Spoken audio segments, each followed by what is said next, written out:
The red tractor was the last machine left in the auction yard. Everything else had already been sold. Pickup trucks pulled away with plows, seed drills, and rusted hay wagons chained to their trailers. Farmers stood near the payment office comparing prices, while workers cleared empty spaces along the machinery row. But no one had touched the tractor. It sat beneath an old cottonwood tree at the edge of the property, half covered in dust and dry leaves. Its red paint had faded to a dull brown. Rust spread across the hood, one headlight was broken, and the seat had split open along the middle. The battery tray was empty. Several wires hung loose beneath the dashboard. A white sign had been tied to the steering wheel. Engine dead. Parts only 16-year-old Eli Carter had been watching the tractor since he arrived. He stood beside his mother near the back of the crowd, holding a bidder card in one hand and $260 in his jacket pocket. That was all the money he had saved. Some came from repairing fences for neighbors. The rest came from hauling feed, cleaning barns, and fixing lawnmowers after school. His mother, Sarah, followed his eyes toward the tractor. "You came here for a cultivator," she said. "I know. We cannot afford another problem." Eli did not answer. Their own tractor had failed 4 days earlier. A cracked transmission housing had left it useless just before spring planting. The Carter family grew corn, beans, and vegetables on 38 acres. Without a working tractor, they could not prepare the fields in time. Hiring someone would cost more than they had. Buying another machine was impossible. The old red tractor might be their only chance. Auctioneer Tom Briggs climbed onto a wooden platform and raised his microphone. "All right, folks, last equipment lot of the day." 2 workers attached a chain to the tractor and dragged it into the open with a loader. Its rear wheels turned slowly. One brake squealed. Dry leaves fell from the frame as it moved. Several men laughed. Frank Danner, owner of the local farm equipment dealership, stepped forward and placed one hand on the hood. "I looked at this one yesterday," he said loudly. "No battery, bad wiring, dry fuel system, hasn't run in at least 10 years. Tom glanced at him. "Any chance it can be repaired?"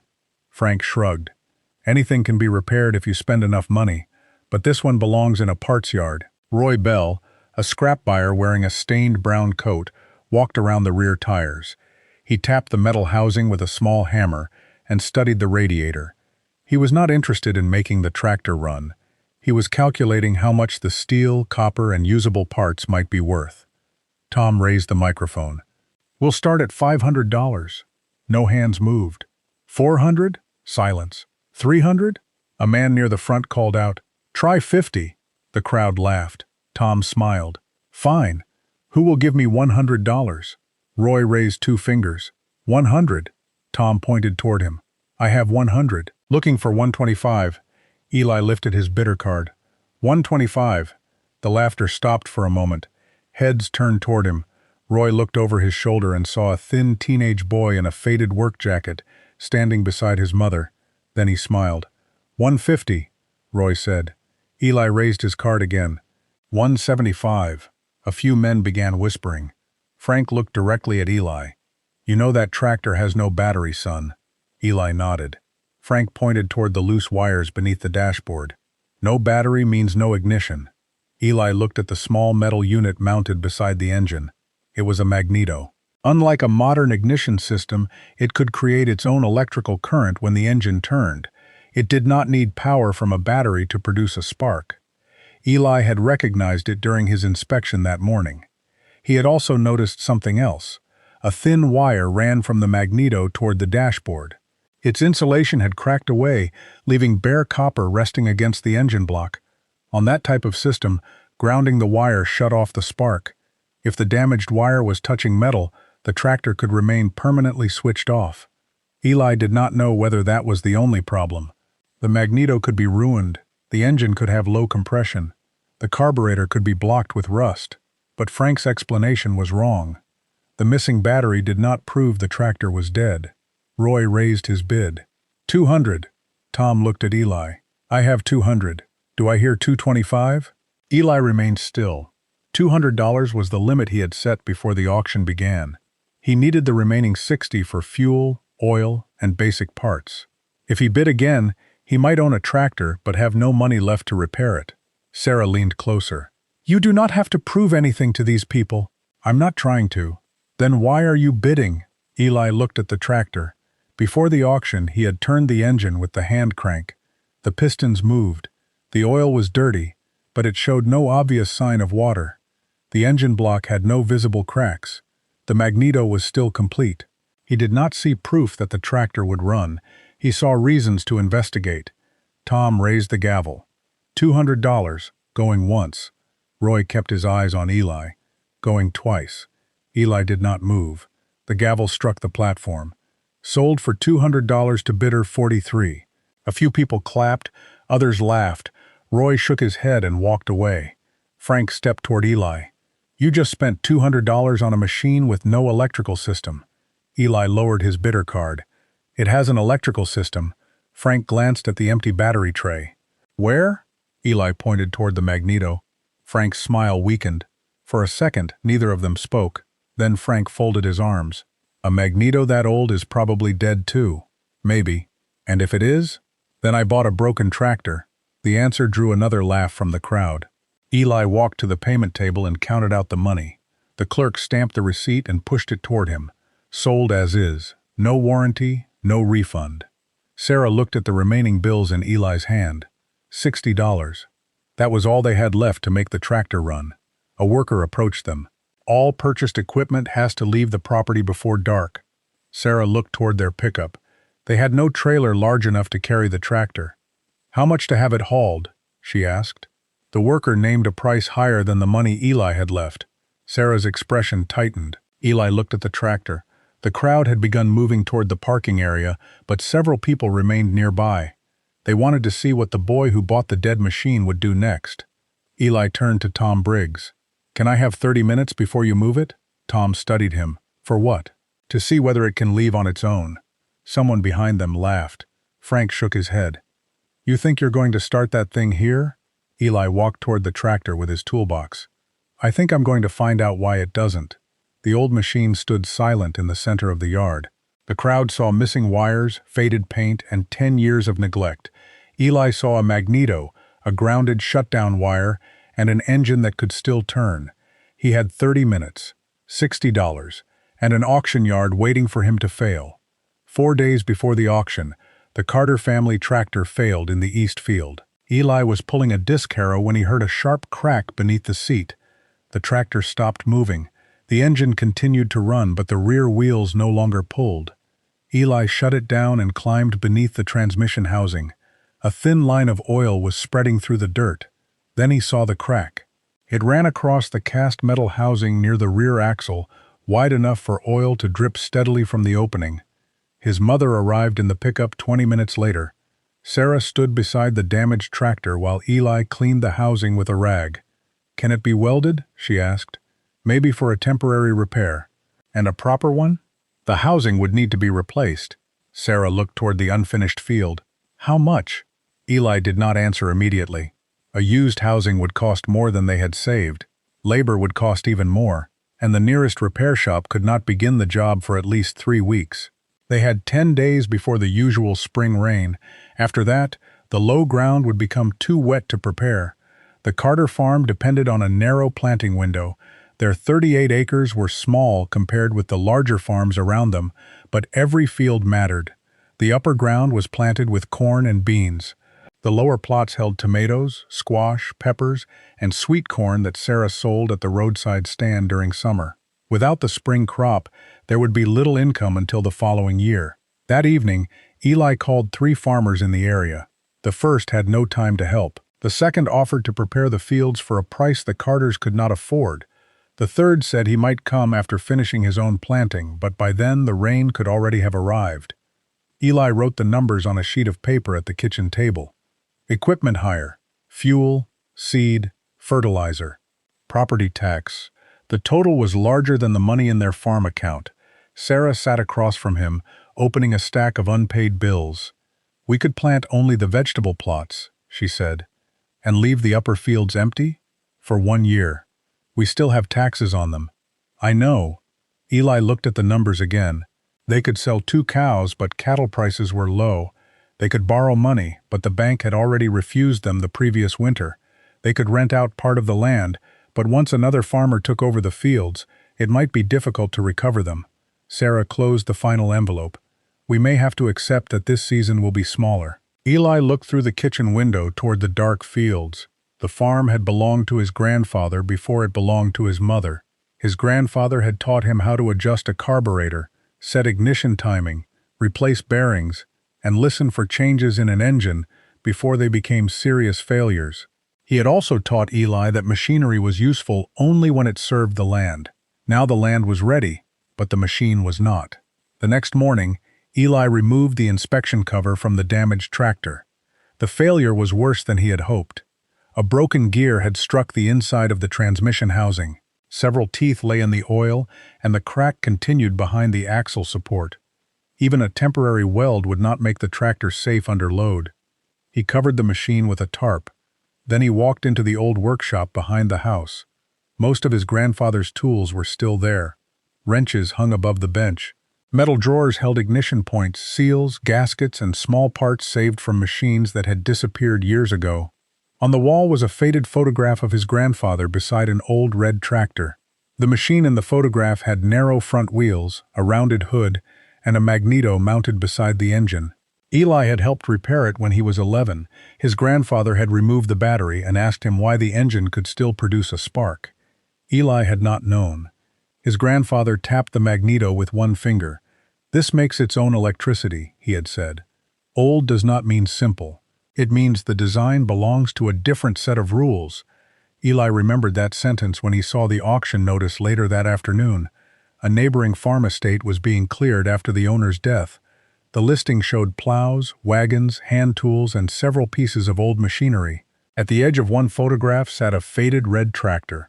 The description beneath it was brief: non-running tractor, parts machine. Eli enlarged the photograph on the library computer. The image was poor, but he could see the shape of the hood and the metal unit beside the engine, a magneto. Sarah read the listing over his shoulder. "You are not thinking about buying it. I'm thinking about looking at it. People do not label a working tractor as a parts machine. People label machines by what they do when someone turns the key. And this one does nothing. We don't know why." Sarah studied her son's face. "How much money do you have?" $260. "That is your entire savings." "Yes. And we still need seed." "I know." She pulled out the chair beside him. "What happens if you buy it and cannot fix it?" "We lose the money." "What happens if you fix it?" "We prepare the fields ourselves." "And if it breaks after one day?" Eli looked back at the photograph. "Then we deal with the next problem." Sarah leaned against the table. "That is not a plan." "No. But waiting for someone else to save the planting season is not a plan either." Neither of them spoke for a while. Outside, the wind moved dust across the unprepared fields. Finally, Sarah picked up the auction notice. "We go to inspect it," she said. "That does not mean we buy it." Eli nodded. But by then, he had already noticed the detail that made the tractor different from the others. It did not need the battery everyone believed it was missing, and if the magneto was still complete, the engine might not be as dead as the sign claimed. The auction was not a chance to find a cheap machine. It was a chance to understand a machine everyone else had stopped trying to understand. Eli reached the auction yard before the crowd arrived. The red tractor stood beneath a cottonwood tree, covered in dust and dry leaves. A sign hung from the steering wheel: "Engine dead, parts only he." Walked around it slowly. The rear tires were worn but usable. The engine block had no visible cracks. Oil stained the lower frame, but there was no large hole or broken casting. Eli removed the dipstick. The oil was dark but not milky. Water had probably not mixed with it. Then he fitted the hand crank into the front of the engine and pulled carefully. The crank moved. The engine was stiff, but it turned through a full rotation. That ruled out a completely seized engine. He opened the hood. The battery tray was empty, and several wires beneath the dashboard had rotted away. Anyone familiar only with newer machines might assume the tractor could not produce a spark, but Eli recognized the magneto mounted beside the engine. It created its own electrical current as the engine turned. The tractor did not need a battery to run. He leaned closer. A thin wire ran from the magneto toward the ignition switch. Its insulation had cracked, exposing bare copper where it rested against the engine block. Eli knew what that wire did. On this system, grounding the wire stopped the spark. If the damaged section touched metal, the magneto would remain permanently switched off. He lifted the wire away from the block. It broke in his hand. "You planning to fix that thing here?" Eli turned. Frank Danner stood behind him. "I'm checking it." Frank looked at the empty battery tray. "There's nothing to check. No battery, no ignition. This one uses a magneto." Frank glanced at the side of the engine. "That magneto has been sitting for 10 years. Maybe. Points are probably corroded. Coil could be dead." Eli nodded. "All possible." Frank frowned. "You still think it will run?" "I think the engine turns, the block looks intact, and someone left the shutdown wire grounded." Frank stepped closer and looked at the broken wire. "That could stop the spark." "Yes. It could also have a ruined carburetor, burned valves, or no compression." "I know." Frank gave a short laugh. "You're looking for a cheap answer." "No." Eli closed the hood. "I'm looking for the correct one." Frank walked away as the first bidders entered the yard. Eli remained beside the tractor. He had not proved it could run. The magneto might still be damaged. The fuel system could be blocked. The engine could be too worn to build compression, but the sign said the engine was dead. What Eli had found was different. The engine could turn. The ignition system did not need a battery, and one damaged wire had been holding the spark against the ground. The tractor might still be broken, but now Eli knew the crowd's first reason for rejecting it was wrong. By the time the red tractor was pulled into the center of the auction yard, most of the valuable equipment had already been sold. The crowd had grown restless. Farmers checked their watches. Dealers gathered near their trucks. Scrap buyers waited for the final machines, the ones nobody wanted unless the price dropped low enough. The tractor rolled forward behind a loader, its rear wheels turning with a dry squeal. Dust fell from the axle. A loose metal panel rattled beneath the hood. The sign tied to the steering wheel swung in the wind. "Engine dead, parts only." Tom Briggs stepped onto the auction platform and raised his microphone. "Last tractor of the day. Gasoline engine. Unknown hours. No battery. Has not run in years." He glanced at the condition sheet. "Sold exactly as it sits. No guarantee. Buyer removes it before dark." Frank Danner stood near the front wheel. He had already told half the yard that the machine was worthless. Now he folded his arms and watched, as if the result had already been decided. Tom opened the bidding. "Who will give me $500? No hands moved. $400? Silence. $300? Someone near the fence laughed. "You're selling the tractor or the rust?" A few men chuckled. Tom lowered his price. $200. Still nothing. He looked toward the scrap buyers. $100? Roy Bell raised 2 fingers. $100. Tom pointed toward him. $100 from Mr. Bell. Now $125. Eli lifted his bidder card. $125. The people nearest him turned. Roy looked over his shoulder. He had expected competition from another scrap buyer, not a 16-year-old boy standing beside his mother. Roy smiled and raised his hand again. $150, Eli answered. $175. This time the crowd reacted. A man near the loader shook his head. "Kid's buying himself a yard decoration." Another voice added, "Maybe he can plant flowers in the engine." Laughter spread through the group. Eli kept his bidder card at his side. He had expected the laughter. What he had not expected was how heavy the $260 in his pocket would feel once the bidding began. That money had taken him almost 2 years to save. Fence repairs after school, barn cleaning on weekends, small engine work for neighbors. Now nearly all of it might disappear in less than a minute. Roy lifted his hand. $200. Tom repeated the bid quickly. $200. Looking for $225. Eli did not move. Sarah leaned closer. "That is your limit." "I know. You will have only $60 left." "I know. For oil, fuel, parts, and whatever else is wrong." Eli looked at the tractor. The sensible decision was to stop. $200 could buy seed. It could pay for several hours of hired fieldwork. It could cover groceries and fuel while they searched for another solution. But another solution had not appeared. Their own tractor was still broken. The fields were still unprepared. The planting window was still closing. Tom raised the gavel. $200, going once. Roy turned slightly toward Eli. His expression said the contest was over. He had calculated the tractor's value in metal and parts. At 200, there was still enough profit for him. Eli looked past him toward the machine. He remembered the hand crank moving, the dark oil without visible water, the intact engine block, the magneto still mounted beside the engine, and the thin shutdown wire with bare copper pressed against the metal. None of those signs guaranteed success. The engine might have burned valves, the carburetor might be filled with rust, the magneto coil might be ruined, the tractor might run for 10 seconds and never move under its own power. But the sign did not say the tractor was uncertain, it said the engine was dead. Eli had already found reasons to question that conclusion. "Going twice," Tom called. Sarah did not tell him what to do. She simply said, "Make the decision for the farm, not for the crowd." Eli raised his bidder card. 200! Tom paused. Roy frowned. The auctioneer checked the bidder numbers, then corrected the sequence. $200 from bidder 43. I need 225.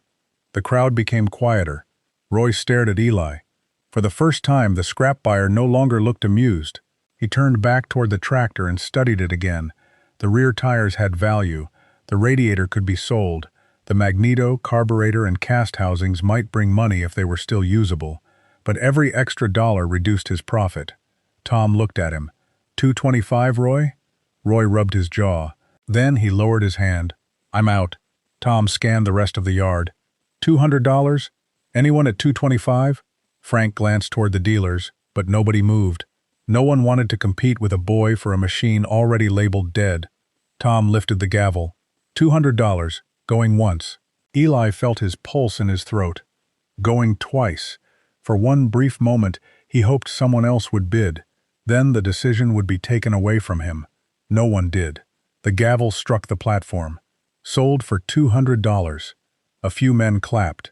Most of them were not congratulating him. Roy walked past Eli and shook his head.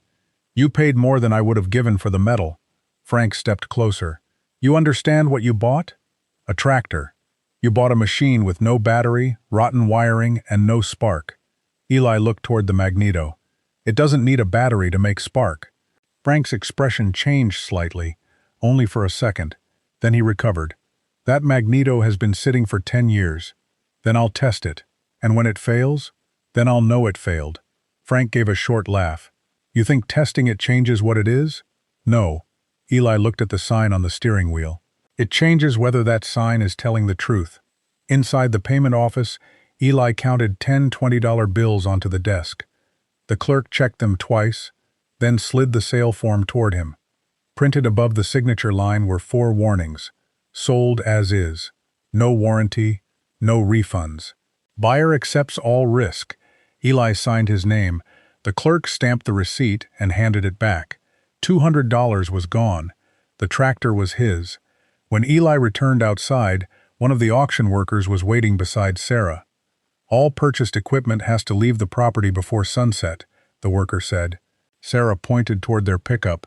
We do not have a trailer large enough. I can give you the number of a hauler. How much? The worker named a price. It was more than the $60 Eli had left. Sarah looked at her son. Around them, several people slowed down instead of leaving. They had heard the problem and wanted to see how the boy planned to remove the machine he had just bought. Frank remained near the tractor. Roy stopped beside his truck. Tom began organizing the next group of sale papers, but he was still listening. Eli looked at the gate, then at the tractor, then at the toolbox in the bed of their pickup. He turned to Tom. How long before you need this space cleared? Tom checked his watch. 30 minutes. Give me those 30 minutes. For what? Eli picked up his toolbox. To see whether it can leave without a trailer. Someone in the crowd laughed. Frank shook his head. You're going to start it here? Eli placed the toolbox beside the front wheel and opened the hood. No. The crowd waited. Eli looked down at the grounded shutdown wire. First, I'm going to find out why it won't start. The laughter faded into scattered whispers. The tractor stood silent beneath the afternoon sun. Eli had $60 left, 30 minutes before the yard closed, and an audience waiting to watch him discover whether he had bought a machine or $200 worth of scrap. Eli opened the hood and laid his tools on the ground. The crowd formed a loose half-circle around the tractor. Most people were waiting for him to fail. Tom Briggs checked his watch. 30 minutes, he said. After that, I need it moved. Eli nodded. He did not touch the starter first. A machine that had been sitting for 10 years could be damaged by careless starting. Old fuel might have turned to varnish, a stuck valve could bend a pushrod, low oil could ruin the bearings within seconds. He pulled the dipstick. The oil level was low but still above the minimum mark. It was dark, yet there were no metal flakes or signs of water. Good enough for a brief test. Next, he removed the spark plugs. The first plug was dry and covered with black carbon. The second looked the same. That told him fuel had not recently reached the cylinders. He placed the tractor in neutral, set the brakes, and turned the engine slowly with the hand crank. Air pushed from each spark plug opening. The compression was not measured, but all 4 cylinders were producing resistance. Frank Danner watched from a few feet away. "That does not tell you whether the valves are burned." "No," Eli said. He turned the crank again. "It tells me the engine is not completely worn out." He moved to the ignition system. The damaged shutdown wire still rested against the engine block. Eli disconnected it from the side of the magneto. Frank noticed immediately. "You think that wire is the whole problem?" "I think it is one problem." Eli reinstalled one spark plug into its wire, then held the metal body against the engine with insulated pliers. He asked Sarah to turn the hand crank. "Slowly," he said. "Keep your hands clear if it kicks back." She pulled the crank through one careful rotation. No spark appeared. A few men in the crowd laughed. Roy Bell called from near his truck. "Looks dead to me." Eli adjusted the plug against a cleaner section of metal. "Again!" Sarah turned the engine. Nothing. Eli checked the magneto wire and tried a third time. Still no spark. Frank folded his arms. "You removed the grounding wire. The magneto is still dead." Eli did not answer. He removed the cap from the magneto and examined the internal contact. Dust covered the housing. The metal surfaces showed green and white oxidation. He rotated the engine slowly and watched the mechanism. The rotor moved. The internal drive was intact. That mattered. If the magneto shaft had not turned, the problem could have been a broken gear inside the engine. Instead, the unit was being driven correctly. Eli opened the small cover over the ignition points. The contacts were closed beneath a thin gray layer of corrosion. Years of moisture had formed an insulating film between them. The magneto might be producing current, but the dirty points prevented it from releasing a clean spark. Mr. Hayes, an older man standing near the front of the crowd, leaned forward. "You have something thin enough to clean those?" Eli searched his toolbox. He had coarse sandpaper, but using it could leave grit between the contacts. Then he remembered the receipt in his pocket. He tore off a clean strip from the edge, folded it once, and slid it between the points. He pulled it through. A dark line appeared on the paper. He repeated the process until the strip came out cleaner. Frank shook his head. "You are repairing an ignition system with paper?" "I'm cleaning it. That will not fix a bad coil." "No." Eli checked the point gap as the cam opened them. It was narrow but usable. He closed the cover and connected the spark plug again. "Turn it." Sarah pulled the crank. A weak yellow spark jumped across the plug gap. Several people stopped talking. Eli watched carefully. Again. The second spark was stronger, blue-white and sharp. Mr. Hayes smiled. "There it is." Frank stepped closer but said nothing. Eli tested the remaining plug wires. 3 produced a visible spark. The 4th did not. He removed the damaged wire, trimmed the corroded end, and reconnected it. The spark returned. Tom checked his watch. 20 minutes. Eli moved to the fuel system. The tractor's main tank was dry, and rust coated the inside of the filler neck. Filling it now could send dirt directly into the carburetor. Instead, Eli took a small, clean bottle from his toolbox and made a temporary fuel supply. He connected it above the carburetor with a short hose so gravity could feed the engine. He opened the carburetor drain. Nothing came out. He tapped the side of the bowl lightly with the handle of a screwdriver. Still nothing. The float valve was stuck closed. Years of dried fuel had likely glued the needle into its seat. Eli removed the lower bowl. A strong smell of varnish rose from inside.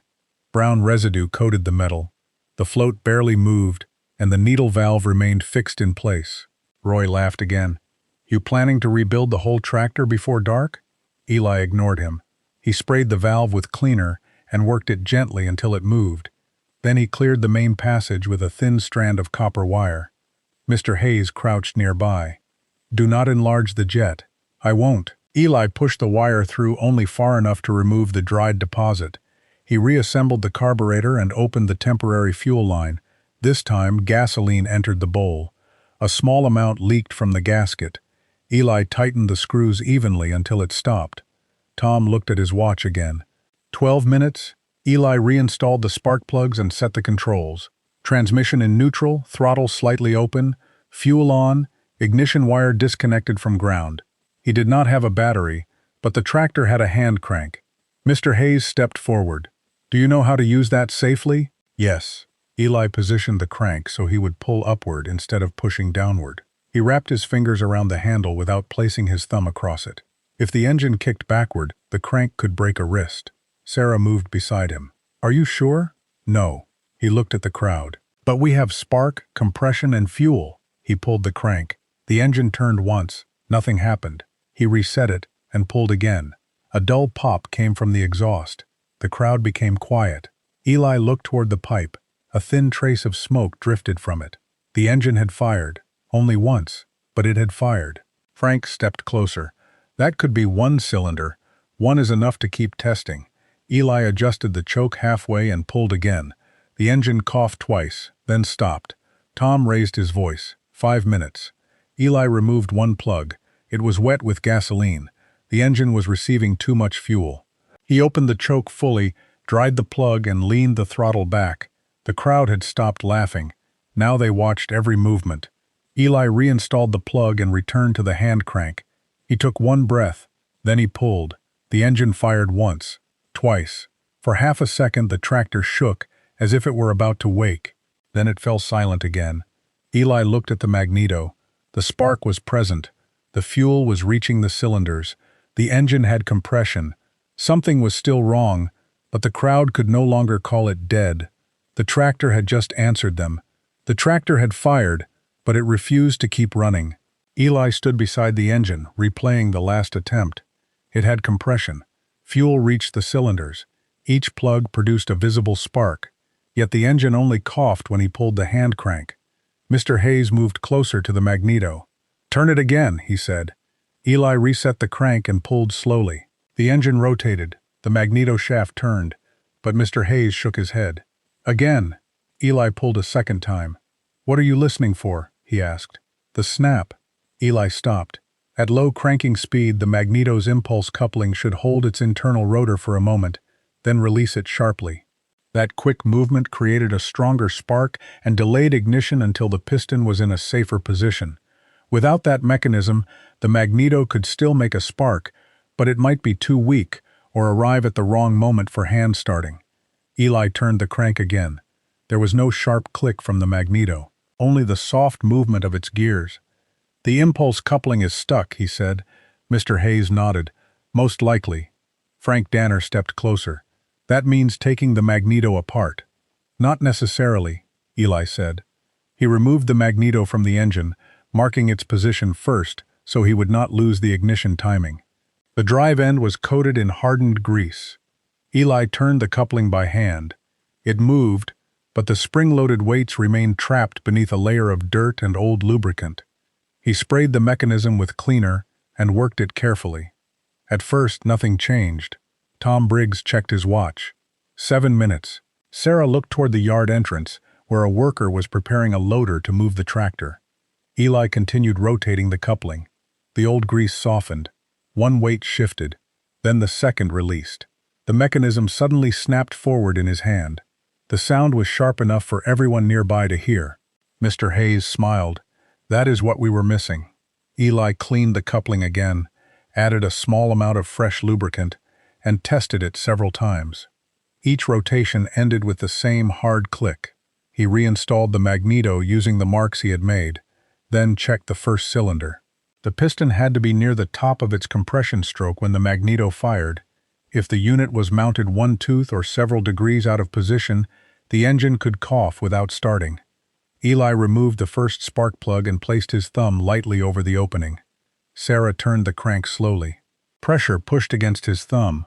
"Compression stroke," he said. He watched the timing mark move into position, then adjusted the magneto until the impulse coupling snapped. Frank studied the marks. "You are setting timing by hand? I'm making sure the spark arrives when the engine can use it." Tom raised his voice. 5 minutes. Eli tightened the magneto bolts and reconnected the plug wires. Before trying again, he opened the carburetor drain. Fuel flowed strongly, too strongly. When he closed the drain, gasoline continued dripping from the air intake. The float valve was sticking again. The engine had been flooding during each attempt.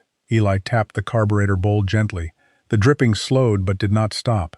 He shut off the temporary fuel bottle and removed the bowl once more. A small piece of brown debris was trapped beneath the needle valve. It was barely larger than a grain of sand. But it prevented the valve from closing. Eli removed it, cleaned the seat, and tested the float with his finger. This time the needle moved freely. He reassembled the carburetor and reopened the fuel supply. No leak appeared. Tom looked at the loader waiting near the edge of the yard. 3 minutes. Eli dried the wet spark plugs and installed them again. He set the throttle slightly open but left the choke off. The engine already had enough fuel inside it. Mr. Hayes stepped back. "Listen for the magneto." Eli positioned the hand crank. He pulled upward. Snap. The magneto fired. The engine coughed once. He reset the crank and pulled again. Snap. 2 cylinders fired. A burst of gray smoke rose from the exhaust. The crowd moved closer. Eli pulled a third time. The engine fired hard enough to throw the crank free. It turned several revolutions on its own, then stopped. Frank looked toward the exhaust. It still did not start. "No," Eli said, but the sound had changed. The engine was no longer producing random pops. The cylinders were firing in sequence. The spark was stronger. The timing was closer. The fuel was no longer flooding the intake. Tom held up 2 fingers. 2 minutes. Eli placed his hand near the intake. The engine had spark, fuel, and compression, but after years of sitting, the carburetor's initial mixture setting could still be wrong. He turned the main adjustment screw inward until it seated gently, counting the rotations. Nearly 4 turns open. Far too rich for starting, he reset it to a basic starting position, then adjusted the idle screw. Mr. Hayes nodded once. "That gives it a chance." Eli returned to the crank. His arm was tired, and sweat ran down the side of his face despite the cool air. Sarah stood beside him. "Last attempt?" Eli looked at the tractor. "No." He gripped the crank. "Just the next one." He pulled. The magneto snapped. 1 cylinder fired, then another. The engine turned 3 full revolutions under its own power. A heavy cloud of smoke burst from the exhaust. The tractor shook. For a moment, it sounded ready to run. Then it stopped again. No one laughed. Even the loader operator had shut off his machine to listen. Eli looked at the controls. The magneto was working. The timing was close. The carburetor was feeding a usable mixture. The engine had nearly started. He had 1 minute left. And now he knew the tractor was not fighting him because it was dead. It was fighting him because 10 years of neglect had left more than one problem between silence and ignition. Tom Briggs looked at his watch. 1 minute. Eli ignored the pressure around him and studied the tractor. The engine had almost started. The ignition timing was close. The magneto produced a strong spark, and the cylinders had enough compression to fire. Yet each attempt ended the same way. The engine ran for several revolutions, then stopped. That meant something was changing after the first burst of ignition. Eli looked at the temporary fuel bottle. Gasoline still filled the hose. The carburetor bowl had fuel. But when he opened the drain, the flow began strongly and then weakened to a thin trickle. He closed it and opened it again. The same thing happened. A full stream for 1 second, then almost nothing. "The fuel is stopping," Eli said. Frank Danner shook his head. "You already cleaned the valve. The valve is working." Eli followed the temporary hose to the inlet fitting on the carburetor. The fitting appeared clean from the outside, but fuel passed through it too slowly. He shut the supply and removed the brass connector. Inside was a small cylindrical screen. It was nearly invisible beneath a layer of dried varnish and rust. The debris had allowed enough gasoline through to fill the bowl while the tractor sat still. But once the engine began using fuel, the flow could not keep up. The carburetor emptied. The engine died. Mr. Hayes leaned closer. There is your problem. Eli sprayed cleaner through the screen. Nothing passed. He used a fine strand of copper wire to loosen the deposits, careful not to tear the mesh. Brown flakes fell onto his palm. Tom pointed toward the loader. Time is up. Eli held up the blocked screen. Give me one more attempt. You said 30 minutes.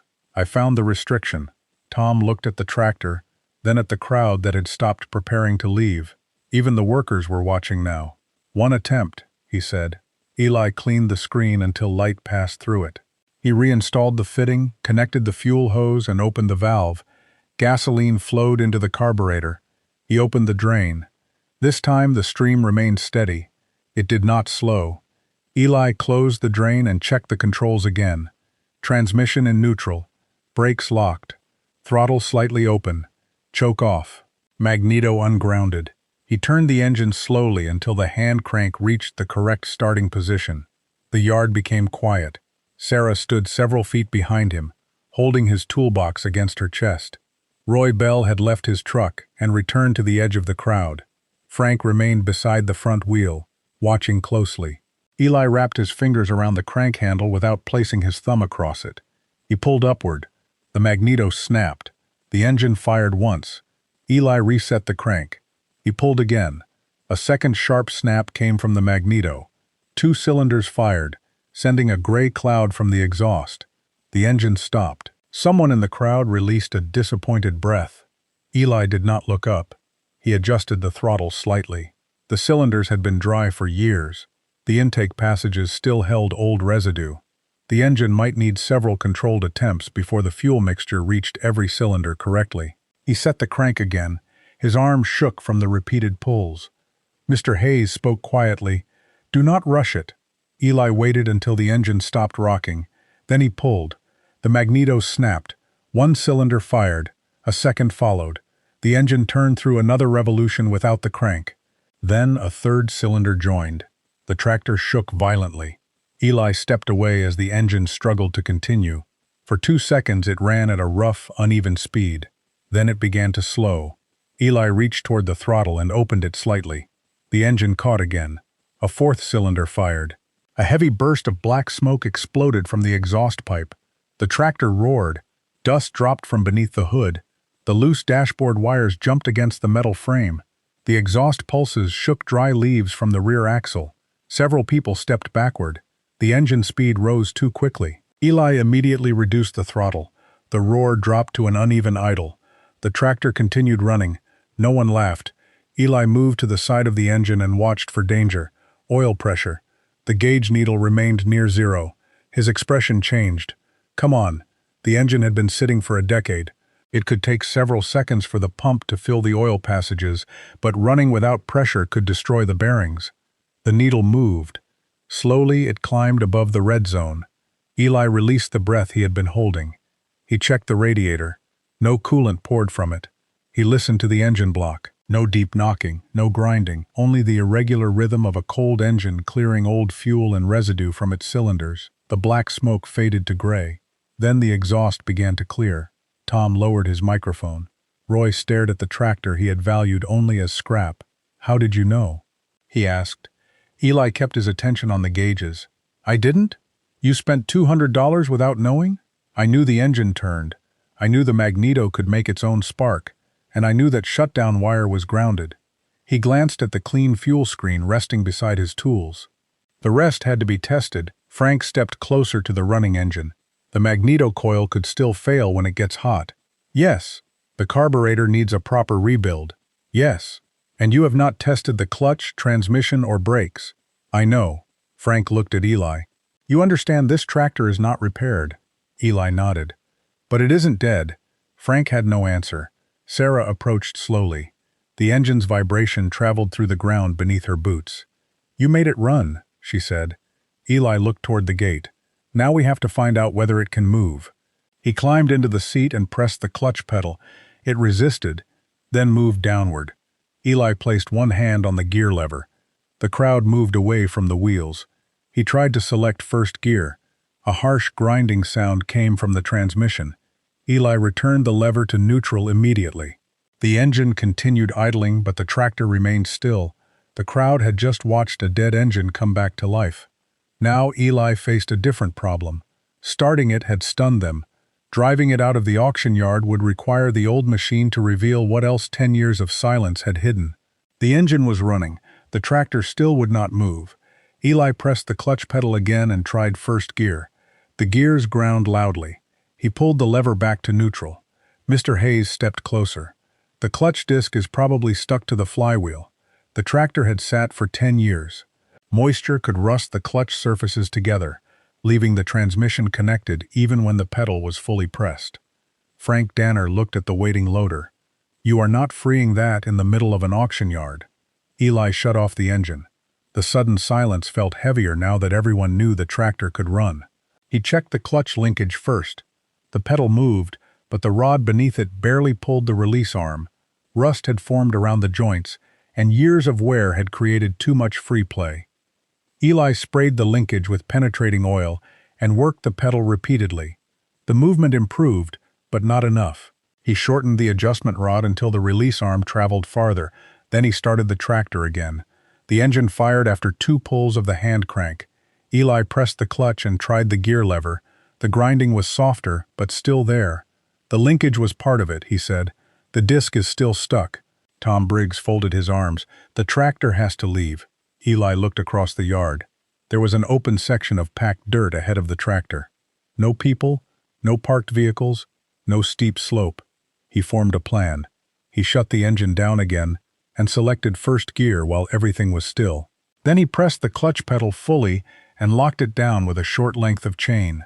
Sarah looked concerned. "What are you doing?" "Starting it in gear." Frank immediately stepped forward. "That is dangerous." "It would be if anyone stood near the wheels." Eli looked around the yard. "I need everyone clear." Tom ordered the remaining workers and bidders to move back. Eli also checked that the throttle was nearly closed and the brakes were released. He planned to stop the tractor with the ignition ground wire if the clutch did not free. Mr. Hayes stood several yards away. "Keep the front wheels straight." Eli nodded. He positioned the hand crank. Starting an engine in gear meant the tractor would move the moment the engine fired. There would be no pause. Eli pulled. The engine coughed, and the tractor jumped forward several inches. It stopped. He reset the crank. On the second pull, 2 cylinders fired. The rear wheels moved again. On the third pull, the engine caught. The tractor lurched forward. Eli ran beside it for 2 steps, climbed onto the platform, and took the steering wheel. The clutch pedal remained chained down, but the machine continued moving because the disc was still stuck. Eli opened the throttle just enough to keep the engine running. The tractor crossed the yard at walking speed. The crowd followed from a safe distance. Eli pressed both brakes sharply. The engine strained. The tractor slowed, but did not stop. He released the brakes before the engine stalled. The shock between the transmission and the wheels had not freed the clutch. He tried again. Throttle steady. Clutch still pressed. A short application of the brakes. The tractor jerked. A sharp metallic sound came from beneath the platform. Then the engine suddenly raced. The tractor stopped pulling. Eli pushed the gear lever into neutral. It moved without grinding. He pressed and released the clutch pedal. Then he selected first gear again. This time the lever entered smoothly. The clutch had broken free. A murmur moved through the crowd. Eli removed the chain from the pedal and tested the clutch several times. It released, but not cleanly. The pedal still needed adjustment, and the disc could stick again. For now it worked. He shifted into first gear and released the pedal slowly. The tractor moved under its own power. No loader, no chain, no trailer. The old machine crossed the auction yard while the crowd stepped aside. Roy Bell watched from beside his truck. "I was going to cut that thing apart," he said.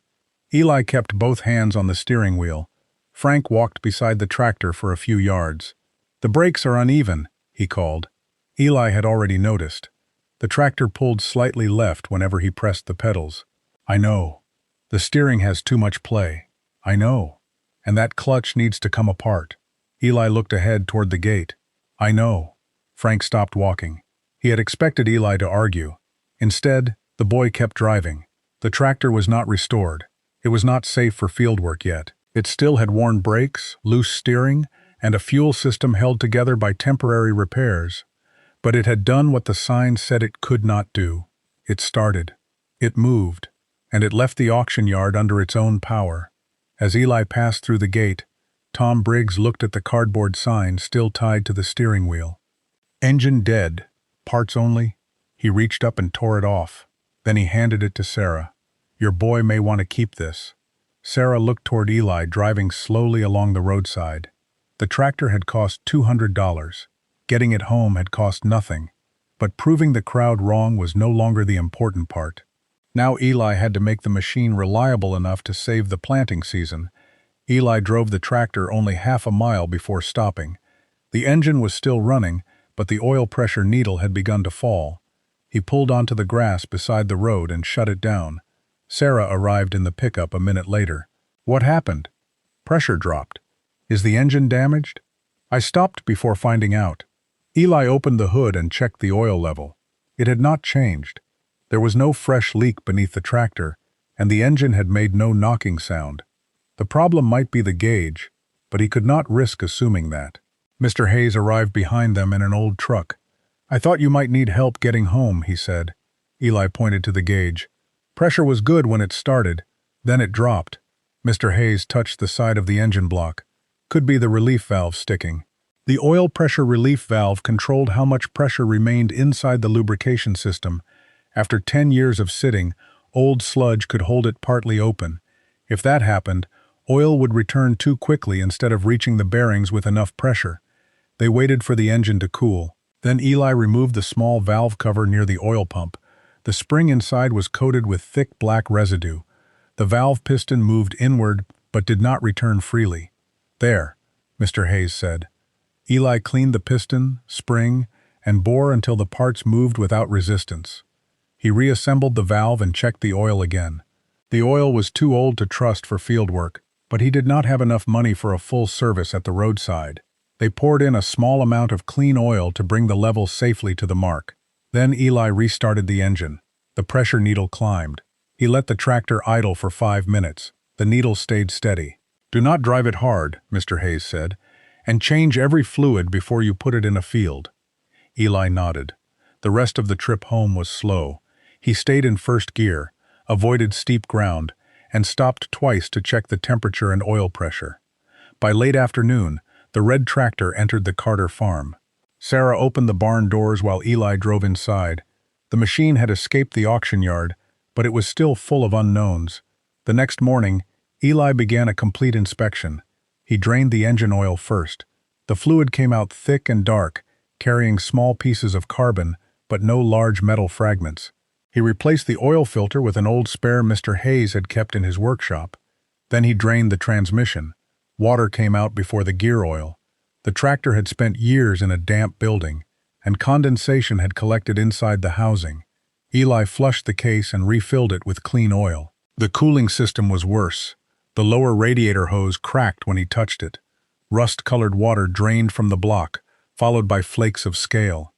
He removed the hoses, flushed the radiator, and replaced the damaged sections with used parts that Mr. Hayes helped him trim to fit. The brakes were next. The right pedal moved normally. The left pedal stayed halfway down. Eli removed the cover and found a return spring rusted nearly in two. He replaced it and cleaned the linkage until both pedals moved independently. By the end of the day, the tractor could start, shift, and stop, but the fuel tank remained unusable. Rust and dried varnish covered the inside. The temporary bottle that had worked at the auction could not supply fuel safely during field work. Eli removed the tank and filled it with a mixture of cleaning fluid and loose nuts.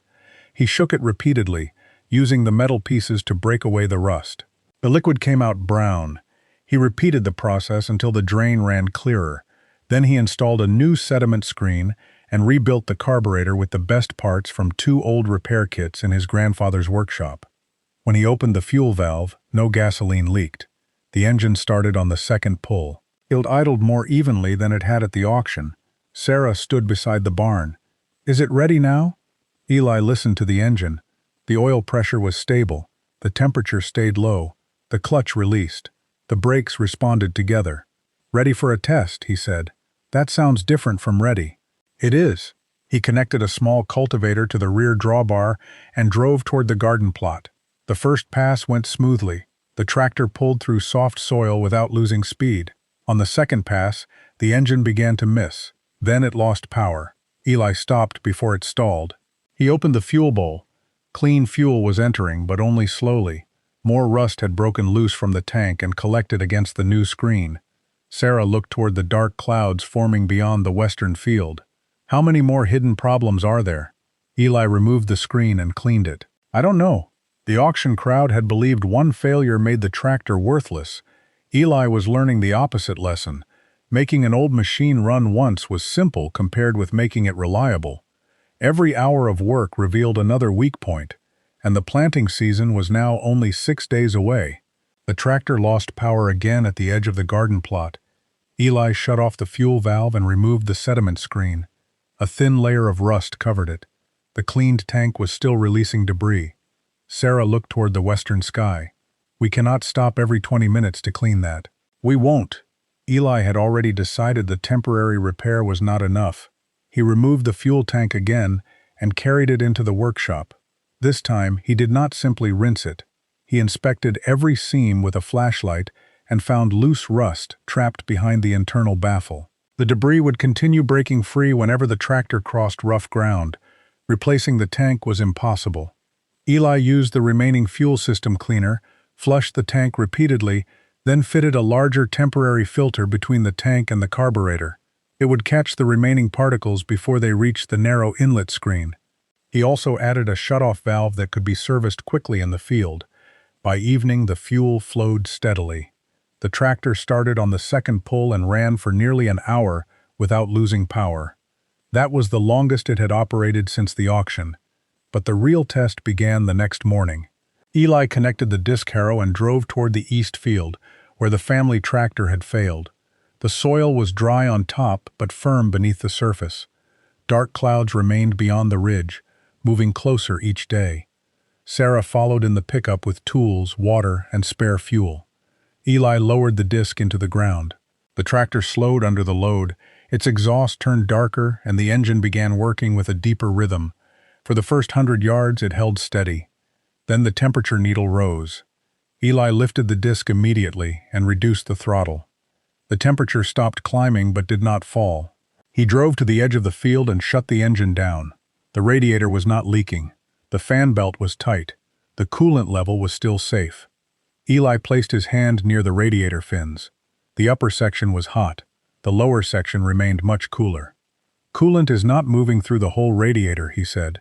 Rust and scale had blocked part of the core. Sarah looked across the field. How long to fix it? I don't know. That answer is becoming familiar. Eli smiled briefly. So are the problems. They removed the radiator and carried it back to the barn. Eli flushed water through it in both directions.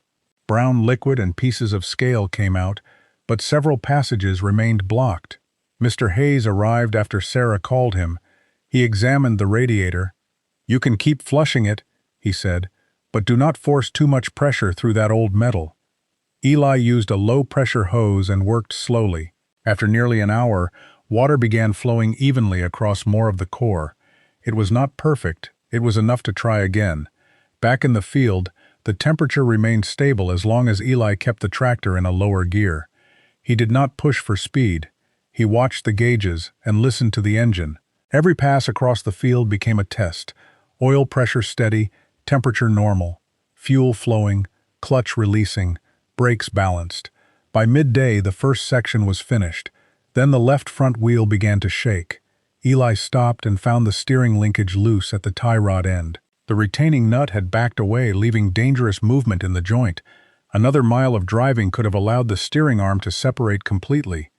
Eli replaced the missing cotter pin and tightened the nut. Sarah watched him finish. You keep finding things before they fail. Not all of them. He looked toward the broken family tractor under its tarp. That one warned us too. I just did not recognize it soon enough. They returned to work. For the next 2 days, the red tractor pulled the disc and cultivator across the Carter fields. It did not work quickly. The engine used more fuel than a newer machine. The steering required constant correction, and the driver's seat offered little protection from every hole in the ground. But the tractor kept moving. The upper field was prepared first, then the vegetable plots. On the fourth morning, Eli connected the planter. This was the job that mattered most. Preparing soil late was costly. Planting late could ruin the entire season. Sarah loaded the seed boxes while Eli checked the chains and drive wheels. The planter was old and uneven, but they had used it for years. He lowered it at the edge of the first field. The tractor moved forward. Behind him, the planter opened narrow rows, dropped seed, and covered them with soil. Sarah walked several yards, then stopped to dig into one row. She found a kernel at the correct depth. "Keep going," she called. Eli completed the first pass, then the second. By afternoon, half the field was planted. The tractor's engine remained steady. The next morning, the wind changed. The air became colder and carried the smell of rain.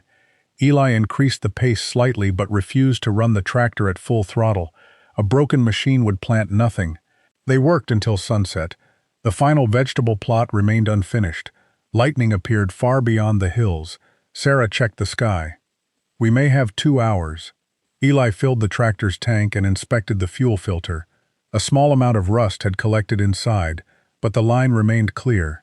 He cleaned it anyway. They returned to the field under a dark sky. The first drops began as Eli reached the final row. He kept the tractor in low gear. The planter rattled behind him. Rain marked the dust on the hood, one dark spot at a time. Halfway down the row, the engine stumbled. Eli's hand moved toward the throttle. The engine missed again. For 1 second he thought the fuel screen had blocked. Then the rhythm returned. The tractor continued pulling. Eli did not stop. The rain grew heavier as the planter reached the end of the field. He raised the implement and turned toward the barn. Behind him, every field was prepared. Every row was planted. Sarah stood near the gate, soaked but smiling. The storm arrived fully before they reached the yard. Rain struck the barn roof and turned the field roads dark within minutes. Eli shut off the tractor beneath the shelter. The engine stopped cleanly. No smoke, no leaking fuel, no grinding metal. Only the sound of rain falling on newly planted ground. Sarah looked through the open barn doors.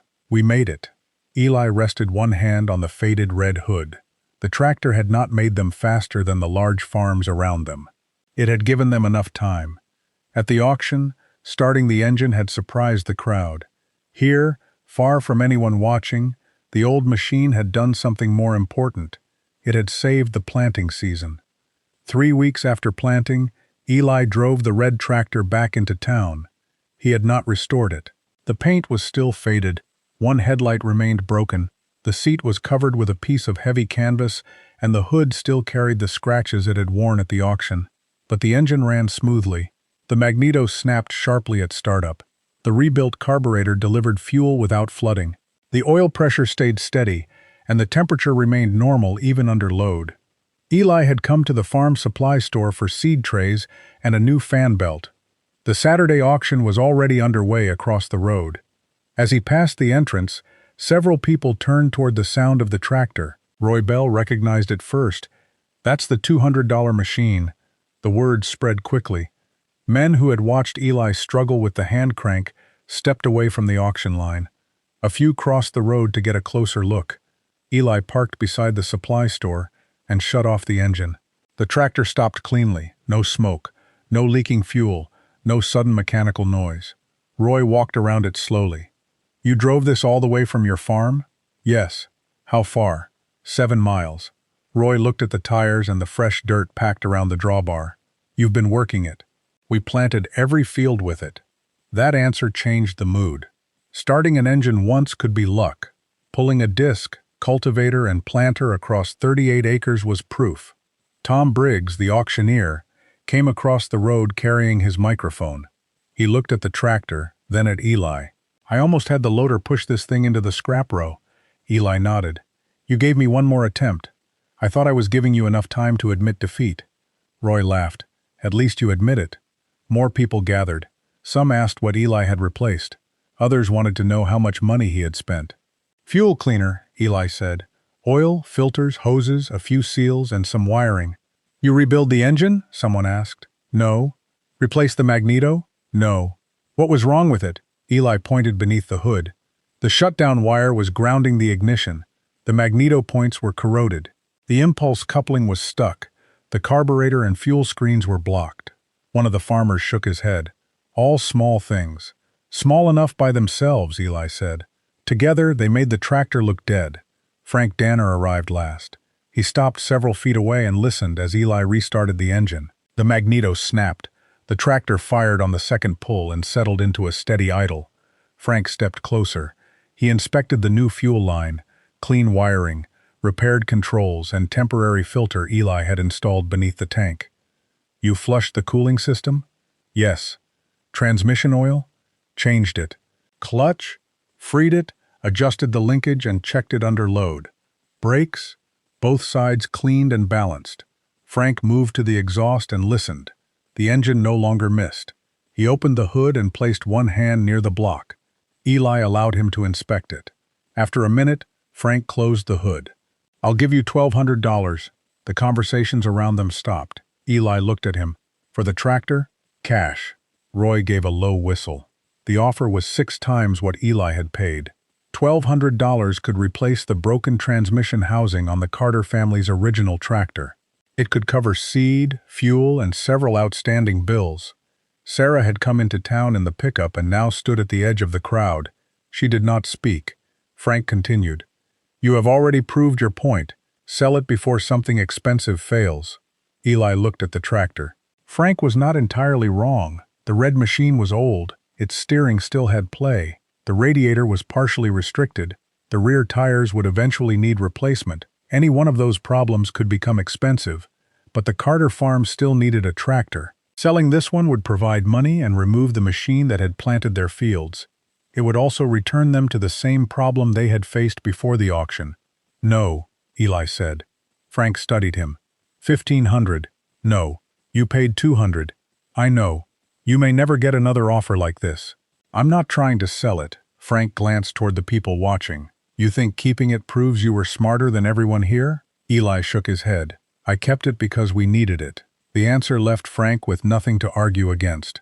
Eli had not repaired the tractor for applause. He had repaired it because the fields were waiting. Tom looked at the faded sign Sarah was carrying. She had brought it from the barn. "Engine dead, parts only," he smiled. "You should hang that on the tractor." Eli took the sign and examined it. "No." "Why not?" "Because it was never a description of the engine." He looked toward Frank. "It was a description of how far people were willing to investigate." For a moment, the crowd remained silent. Then Mr. Hayes arrived in his truck. He stepped out and listened to the tractor idle. "Sounds better than it did in the yard." "It should," Eli said. "It has clean fuel now." Mr. Hayes looked at Frank. "He did good work." Frank gave a small nod. It was not an apology, but it was the first time he had acknowledged Eli's repair. Eli climbed onto the tractor. Before leaving, he looked at the people around him. Some had laughed. Some had doubted him.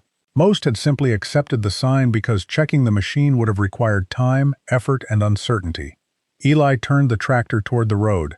The crowd stepped aside. As he drove away, the red machine no longer looked like a piece of scrap being rescued by a hopeful boy. It looked like farm equipment returning to work. The auction crowd had been stunned when Eli made the engine run. Now they understood that the greater achievement had happened after the applause ended. He had made it useful again. By late summer, the Carter fields were green. The corn stood above Eli's shoulders. Bean rows stretched across the upper ground, and the vegetable plots produced enough for Sarah to reopen the roadside stand. The red tractor worked almost every day. It cultivated between rows, pulled wagons, carried feed, and moved irrigation pipe across the farm. Eli kept a small box of tools beneath the seat and checked the oil, fuel filter, and cooling system before every job. The machine still had weaknesses. The steering remained loose. The radiator needed replacement before another hard season. The rear tires were worn close to their limit. Eli did not pretend otherwise. He had learned that saving an old machine did not mean ignoring what could fail next. It meant understanding the difference between a repairable problem and a dangerous one. One evening, he returned from the lower field and parked beside the workshop. Sarah was sorting vegetables into wooden crates. She looked toward the tractor. "Do you ever think about the $1,500? "Sometimes." "Regret turning it down?" Eli shook his head.